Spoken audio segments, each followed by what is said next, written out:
Vamos ver aqui, ó. O Gustavo fez uma pergunta interessante aqui. Gustavo Andreão, ó.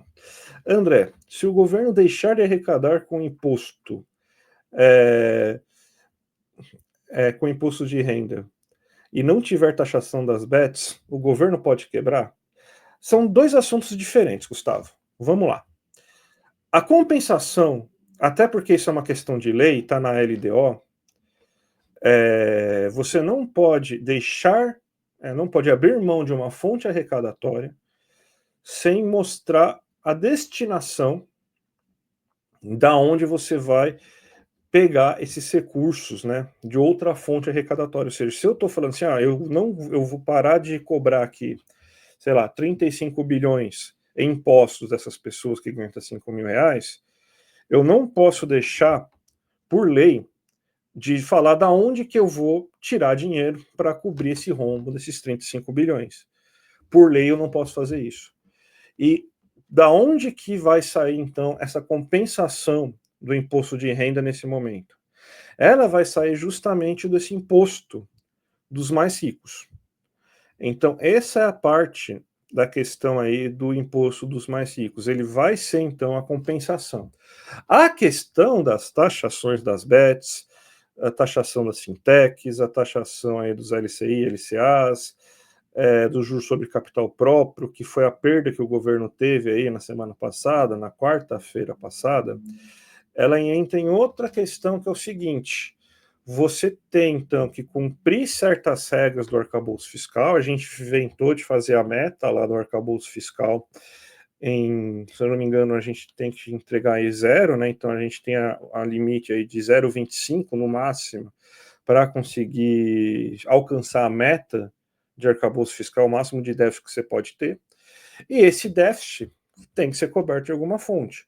O governo estava no IOF, aí o governo teve aquela pressão toda, tal, do IOF, aí vem esse novo pacote aí que foi VMP, que estava taxando juros sobre capital próprio, BETs, estava taxando fintechs, que nem estava, na verdade, só igualando o que os bancos comerciais pagam para os impostos que as fintechs pagam. Ia começar a taxar LCI e LCA, que só serve para especulação agrária, especulação imobiliária, e outras coisas a mais. Criptomoeda também ia começar a taxar. Então ia começar a taxar isso para compensar o IOF e você chegar na meta fiscal do final do ano. Aí o que, que aconteceu? Não tem isso. Então o governo vai precisar cortar. Se ele tem que fazer, se não conseguir fazer nada, ele vai ter que realizar congelamento de gastos.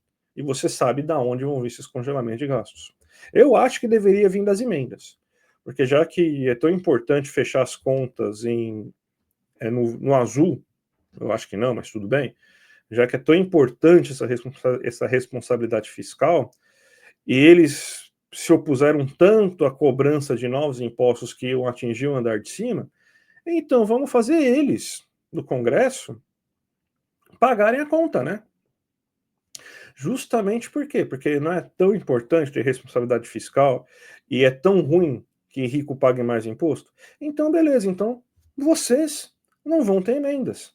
Vocês parem de ter as suas emendas. A gente corta as emendas aí porque vocês têm que aí dar o seu ganho. Já que vocês não querem que a Faria Lima contribua com isso, então muito que obrigado. Vocês agora vão contribuir com isso. A gente não vai cortar gasto de saúde, educação e outros programas sociais para isso. Vamos fazer com que você tenha, então, e você contribua para isso.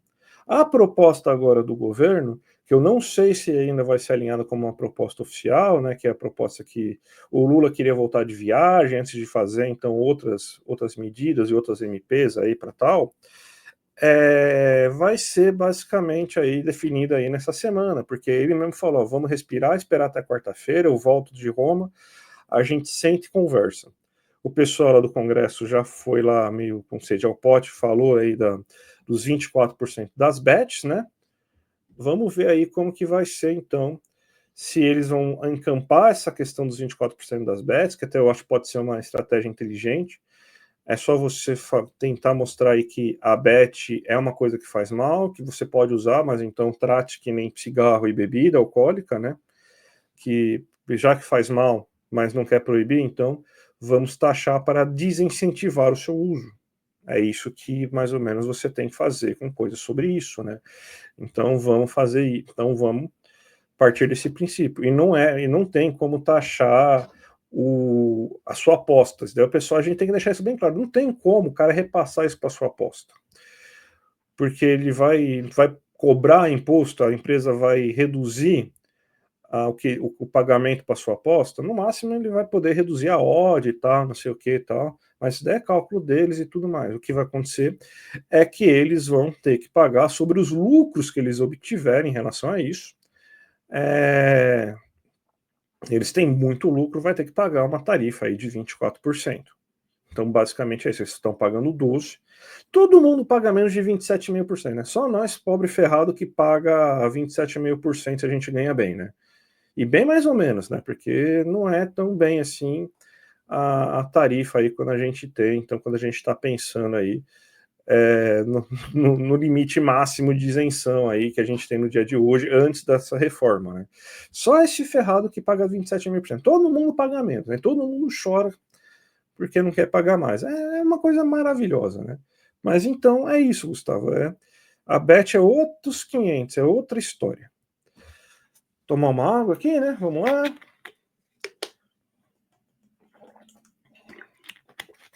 A gente tem aqui, ó, a pergunta da Thaís, que ela está perguntando aqui da taxação dos super ricos e como que isso melhoraria a economia. Bem, a questão da taxação dos super ricos, ela não é bem assim, vamos pensar macroeconomicamente, ela não tem grandes efeitos, tá? É mais uma questão aí de justiça, de moral mesmo, de justiça social, né? Porque assim, taxar os super ricos assim não é uma coisa assim que vai gerar uma receita assim tão elevada assim ao ponto de você conseguir aumentar o nível dos investimentos. Nesse caso, a gente vai conseguir compensar o imposto de renda. Sim, isso é ótimo. Então, nesse caso que a gente está vendo hoje, a taxação dos super ricos seria então é, uma compensação para você conseguir essa isenção aí de imposto de renda para quem ganha até 5 mil reais. Então, nesse caso, foi isso. Mas a taxação dos super ricos, ele não faz. Se você não tiver uma maneira efetiva de você pegar esse imposto que você está pegando com o rico e fazer uma distribuição boa em relação a isso, o efeito disso, se for para pagar a taxa de juros e tudo mais, o efeito disso é muito pequeno. Que você não vai ter uma questão que vai melhorar a economia.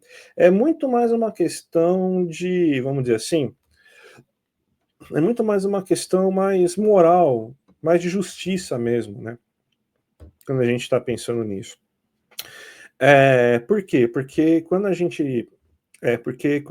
você pensa aí em taxar os super ricos e somente fazer isso e não jogar esse dinheiro na economia como expansão de programas sociais, se fosse só para cobrir os rombos e você conseguir chegar no arcabouço fiscal, pô, beleza, né? Mas assim, macroeconômico, você conseguiria deixar o mercado feliz. Não feliz porque você está tirando dinheiro de rico, né? Mas você conseguir chegar no resultado fiscal que todo mundo deseja, mas não ia mudar muito macroeconomicamente. Só que se você pega esse dinheiro super ricos e melhora, por exemplo, a isenção de imposto de renda, bom, aí sim você consegue ter uma melhoria na economia. Se você transfere o dinheiro dos super ricos para os pobres, beleza, aí sim. Aí você consegue aí, ter uma melhora aí da questão dos super ricos. Aí você fala, mas o rico vai sair do país. Cara, o rico já não mora no país faz tempo. O cara que é bilionário, ele tá lá. A maioria mora em Mônaco, mora em outros lugares. Quem tem dinheiro de verdade, tá? Porque aí é quase nada de imposto, só que o custo de vida para morar lá é bizarramente alto, né? Não é o dono não é o dono do mercadinho que vai conseguir fazer isso, né? Mas quando a gente pensa que, por exemplo, assim, o cara primeiro assim, se o cara vai sair daqui, ele tem que pensar, vou para onde? Vou para os Estados Unidos, tal. Eles taxam a questão aí dos super ricos aí, né? É, quando eles taxam a questão dos super ricos, eles não vão, tipo, eles têm outros países que você tem um pagamento muito maior aí para os super ricos do que a gente tem em outros lugares, né? Mas se você, daí eles seriam mais taxados aqui do que esse mínimo aí de 10%. Aqui é um paraíso. E mesmo se ele sair, ele não vai ter tanto prejuízo para a economia, que beleza, você pode até arrecadar um pouco menos, porque meia dúzia de idiota foi para fora. Mas, pô, vamos pensar o seguinte: você acha que sim, o cara vai levar a empresa dele, ele vai pegar a empresa no bolso e vai transferir para outro país? Ele vai perder um mercado de 200 milhões de habitantes, com uma demanda elevadíssima, carência de compra de produtos, que aceita até situações esdrúxulas para comprar. O cara vai largar o Brasil, gente? Sério mesmo? Ele vai continuar, ele pode até morar fora, mas, pô, ele vai continuar com a sua empresa aqui no Brasil, vai continuar com os funcionários, vai continuar vendendo. Não tem essa coisa assim, o rico vai fugir, o rico vai fugir. Gente, esquece isso aí. É papo moralista aí só para criar pânico moral, como se o dono de um supermercado ia sair aqui do Brasil aqui, sendo que aqui você consegue um monte de benesses, paga um salário de miséria para tudo quanto é funcionário, joga os preços lá em cima, quase um oligopólio aí, com poucos supermercados funcionando aí por cada região. Esquece isso, ninguém vai sair do Brasil, ninguém. É papinho aí para boi dormir esse negócio.